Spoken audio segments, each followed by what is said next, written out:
ಪ್ರಸ್ತುತ ನ್ಯೂಸ್ನ ವಿಶೇಷ ಕಾರ್ಯಕ್ರಮಕ್ಕೆ ಸ್ವಾಗತ. ನಾನು Basheer ಅಡ್ಡೇನಡಕ. We don't have to be there. We don't need their oil.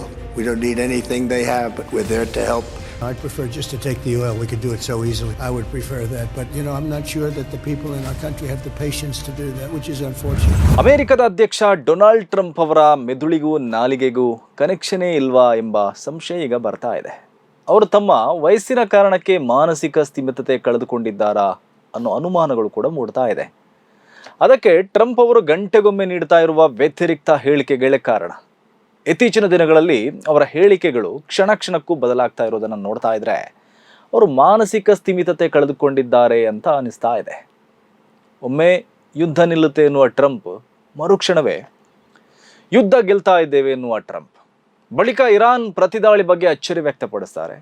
ಒಮ್ಮೆ ಹಾರ್ಮುಜ್ ಜಲಸಂಧಿಯನ್ನ ಸೈನಿಕ ಕಾರ್ಯಾಚರಣೆ ಮೂಲಕ ಮುಕ್ತ ಮಾಡ್ತೀವಿ ಅಂತಾರೆ, ಬಳಿಕ ಆ ಕೆಲಸಕ್ಕೆ ನಾವಿಲ್ಲ, ಬೇಕಿದ್ರೆ ಅದನ್ನ ನಮ್ಮ ಮಿತ್ರರೇ ಮಾಡಲಿ ಅಂತಾರೆ. ಇರಾನ್ ಕದನ ವಿರಾಮಕ್ಕೆ ಒಪ್ತಾ ಇದೆ ಅಂತಾರೆ, ಮರುಕ್ಷಣವೇ ಇರಾನ್ ದಾರಿಗೆ ಬರೆದಿದ್ರೆ ದಾಳಿ ಮುಂದುವರಿಸ್ತೀವಿ ಅಂತ ಬೆದರಿಕೆ ಹಾಕ್ತಾರೆ. ಹೀಗೆ ಟ್ರಂಪ್ ಆಡುವ ಮಾತುಗಳೆಲ್ಲವೂ ವ್ಯತಿರಿಕ್ತವಾಗಿರುತ್ತೆ. ಹಾಗಾಗಿ ಟ್ರಂಪ್ ಅವರ ಒಂದು ಮಾತನ್ನು ಈಗ ಜಗತ್ತು ಒಪ್ತಾನೇ ಇಲ್ಲ. ಇದು ಹೈಲುದರೆಯ ಹುಚ್ಚುತನ ಅಂತಾನೆ ಜಗತ್ತು ಪರಿಗಣಿಸಿದೆ. ಈಗ ಟ್ರಂಪ್ ಯುದ್ಧದ ಉದ್ದೇಶಕ್ಕೆ ಸಂಬಂಧಿಸಿ ಅದೇ ರೀತಿಯ ಡಬಲ್ ನಾಲಿಗೆಯಲ್ಲಿ ಮಾತನಾಡಿದ್ದಾರೆ. ತೈಲಕ್ಕಾಗಿ ನಾವು ಇರಾನ್ ಮೇಲೆ ಯುದ್ಧ ಮಾಡಿಲ್ಲ, ನಮ್ಮ ಉದ್ದೇಶವೇ ಬೇರೆ ಇತ್ತು ಅಂತ ಹೇಳಿರುವ ಟ್ರಂಪ್, ಅದರ ಬೆನ್ನಲ್ಲೇ ಇರಾನಿನ ತೈಲ ಸಂಪತ್ತನ್ನ ವಶಪಡಿಸಿಕೊಳ್ಳಲು ನಾನು ಬಯಸ್ತೇನೆ, ಆದರೆ ಅದಕ್ಕೆ ನಮ್ಮವರಿಂದಲೇ ಬೆಂಬಲ ಸಿಕ್ಕಿಲ್ಲ ಅಂತ ಟ್ರಂಪ್ ಹೇಳಿದ್ದಾರೆ. We don't have to be there. We don't need their oil. We don't need anything they have, but we're there to help. I'd prefer just to take the oil. We could do it so easily. I would prefer that. But, I'm not sure that the people in our country have the patience to do that, which is unfortunate. ಇದು ಒಂದೇ ದಿನದಲ್ಲಿ Trump ಅವರ ಬಾಯಲ್ಲಿ ಹೊರಬಂದಿರುವ ಎರಡು ವ್ಯತಿರಿಕ್ತ ಹೇಳಿಕೆಗಳು. ಅವರ ಮೊದಲ ಹೇಳಿಕೆಯಲ್ಲಿ ಸುಳ್ಳು ಎದ್ದು ಕಾಣ್ತಾ ಇದ್ರೆ, ಮತ್ತೊಂದು ಹೇಳಿಕೆಯಲ್ಲಿ ಹತಾಶೆ ಕಾಣ್ತಾ ಇದೆ. ನಿನ್ನೆ ಬುಧವಾರ ಮೊದಲ ಬಾರಿಗೆ ಯುದ್ಧಕ್ಕೆ ಸಂಬಂಧಿಸಿ ಅಮೆರಿಕವನ್ನ ಉದ್ದೇಶಿಸಿ ಮಾತನಾಡಿದ ಟ್ರಂಪ್, ನಾವು ತೈಲಕ್ಕಾಗಿ ಇರಾನ್ ಮೇಲೆ ಯುದ್ಧ ಮಾಡಿಲ್ಲ ಅಂತ ಹೇಳಿದ್ದಾರೆ. ನಮ್ಮ ಉದ್ದೇಶವೇ ಬೇರೆ ಇದೆ. ಇರಾನ್ ಅಣ್ವಸ್ತ್ರ ಹೊಂದದಂತೆ ಮಾಡುವುದು, ಇರಾನಿನ ಕ್ಷಿಪಣಿಗಳನ್ನ ನಾಶ ಮಾಡುವುದು, ಇರಾನಿನ ನೌಕಾಪಡೆಯನ್ನ ಹೊಡೆದು ಹಾಕುವುದು, ಹಾಗೆ ಇರಾನ್ ಬೆಂಬಲಿತ ಗುಂಪುಗಳನ್ನ ಮಟ್ಟ ಹಾಕುವುದು ನಮ್ಮ ಉದ್ದೇಶ ಎಂದಿದ್ದಾರೆ. ಇರಾನಿನ ಸಂಪನ್ಮೂಲಗಳನ್ನ ವಶಪಡಿಸಿಕೊಳ್ಳಲು ನಾವು ಸೈನಿಕ ಕಾರ್ಯಾಚರಣೆ ಮಾಡ್ತಾ ಇಲ್ಲ.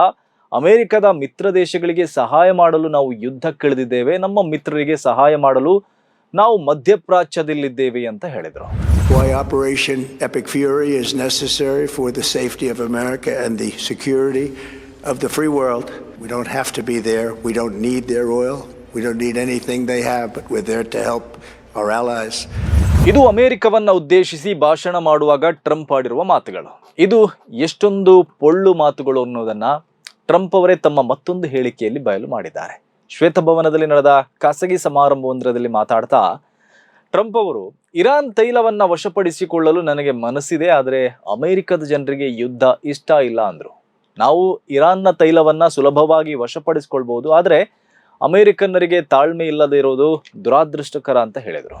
We could do that with Iran very easily. We could just take their oil, but I'm not sure that the people in our country have the patience to do that, which is unfortunate. They want to see it end. If we stayed there, I'd prefer just to take the oil. We could do it so easily. I would prefer that, but people in the country sort of say, just win. You're winning so big. Just win. Come home. ಅಮೆರಿಕದ ಜನರು ಬೇಗ ಯುದ್ಧ ಮುಗಿಸಿ ವಾಪಸ್ ಬನ್ನಿ ಹೇಳ್ತಾ ಇರುವ ಕಾರಣಕ್ಕೆ ಇರಾನಿನ ತೈಲವನ್ನ ವಶಪಡಿಸಿಕೊಳ್ಳುವ ಅಮೆರಿಕದ ಮಹದಾಸೆಗೆ ಹಿನ್ನಡೆಯಾಗಿದೆ ಅನ್ನೋದು ಟ್ರಂಪ್ ಅವರ ಹೇಳಿಕೆಯಿಂದ ಗೊತ್ತಾಗ್ತಾ ಇದೆ. ಅದಕ್ಕೆ ಅವರು ದುರಾದೃಷ್ಟಕರ ಅಂದಿರೋದು. ಹಾಗೆ ಇರಾನಿನ ತೈಲಗಳನ್ನ ವಶಪಡಿಸಿಕೊಳ್ಳಲು ಸಾಧ್ಯವಾಗ್ತಾ ಇಲ್ಲ ಎಂಬ ಕಾರಣಕ್ಕೆ ಹತಾಶೆಗೆ ಬಿದ್ದಿರುವ ಟ್ರಂಪ್ ಈಗ ನ್ಯಾಟೋ ದೇಶಗಳ ಮೇಲೂ ಫುಲ್ ಸಿಟ್ಟಾಗಿದ್ದಾರೆ. ನ್ಯಾಟೋದಿಂದ ಹೊರಬರಲು ಅಮೆರಿಕ ಚಿಂತನೆ ಮಾಡ್ತಾ ಇದೆ ಅಂತಾನು ಬೆದರಿಸಿದ್ದಾರೆ. ನಿಮ್ಗೆ ಅಲ್ಲಿಂದ ಆಯಿಲ್ ಸಪ್ಲೈ ಬೇಕಾದ್ರೆ ಹಾರ್ಮುಜ್ ಜಲಸಂಧಿಯನ್ನ ನಿಮ್ಮ ಬಲದಿಂದಲೇ ಮುಕ್ತ ಮಾಡಿ ಅಂತಾನು ಹೇಳಿದ್ದಾರೆ.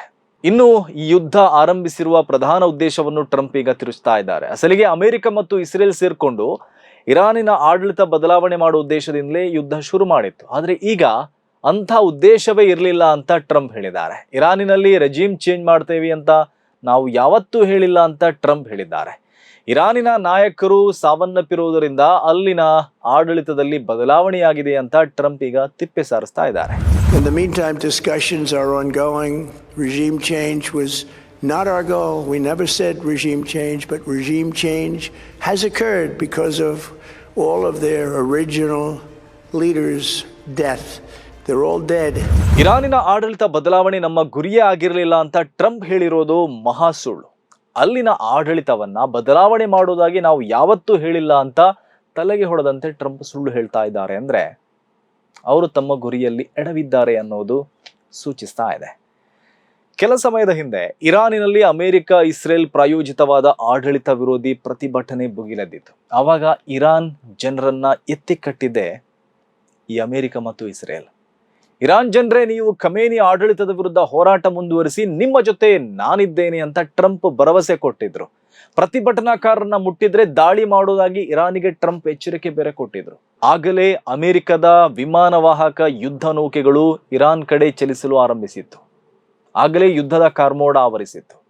ಪರಿಸ್ಥಿತಿಯ ಲಾಭ ಪಡೆದು ಇರಾನಿನಲ್ಲಿ ಆಡಳಿತ ಬದಲಾವಣೆ ಮಾಡಿ ತಮ್ಮ ಕೈಗೊಂಬೆ ಸರ್ಕಾರವನ್ನ ಸ್ಥಾಪಿಸಲು ಅಮೆರಿಕ ಪ್ಲಾನ್ ಮಾಡಿತ್ತು. ಅದಕ್ಕಾಗಿ ಮೊದಲ ದಿನವೇ ಇರಾನಿನ ಸುಪ್ರೀಂ ಲೀಡರ್ ಮತ್ತು ಆಡಳಿತದ ಪ್ರಮುಖರನ್ನ ಕೊಂದು ಹಾಕಿದರು. ಅಮೆರಿಕ ಮತ್ತು ಇಸ್ರೇಲಿನ ಈ ಕಾರ್ಯಾಚರಣೆಗಳೆಲ್ಲವೂ ಇರಾನ್ನಲ್ಲಿ ರೆಜಿಮ್ ಚೇಂಜ್ ಮಾಡೋ ಉದ್ದೇಶವನ್ನೇ ಹೊಂದಿತ್ತು. ಆದರೆ ಯುದ್ಧ ಶುರುವಾಗಿ 1 ತಿಂಗಳು ಕಳೆದ ಬಳಿಕ ಅದು ಸಾಧ್ಯವಾಗಲ್ಲ ಅನ್ನೋದು ಟ್ರಂಪ್ ಮತ್ತು ನೆತನ್ಯಾಹುಗೆ ಅರಿವಾಗಿದೆ. ಹಾಗಾಗಿ ಇವರು ಸುಳ್ಳು ಮಾತಿನ ಮೂಲಕ ತಮಗಾದ ಹಿನ್ನಡೆಯನ್ನ ಮುಚ್ಚಿಕೊಳ್ಳೋಕೆ ನೋಡ್ತಾ ಇದ್ದಾರೆ. ಈಗ ಟ್ರಂಪ್ ಏನೇ ಹೇಳಿದ್ರು ಜಗತ್ತು ಅದನ್ನ ನಂಬುವ ಸ್ಥಿತಿಯಲ್ಲೇ ಇಲ್ಲ. ಆದರೂ ಸುಳ್ಳಿನ ಮೇಲೆ ಸುಳ್ಳು ಹೇಳ್ತಾ ಅಮೆರಿಕದ ಅಧ್ಯಕ್ಷರು ಅಡಿಗೆ ಬಿದ್ರು ಮೂಗು ಮೇಲು ಎಂಬಂತೆ ವರ್ತಿಸ್ತಾ ಇದ್ದಾರೆ. ಇದು ಇವತ್ತಿನ ಪ್ರಸ್ತುತ ನ್ಯೂಸ್ ವಿಶೇಷ. ಸುದ್ದಿಗಳ ವಸ್ತುನಿಷ್ಠ ವಿಶ್ಲೇಷಣೆಗಾಗಿ ನೋಡ್ತಾ ಇರಿ ಪ್ರಸ್ತುತ ನ್ಯೂಸ್.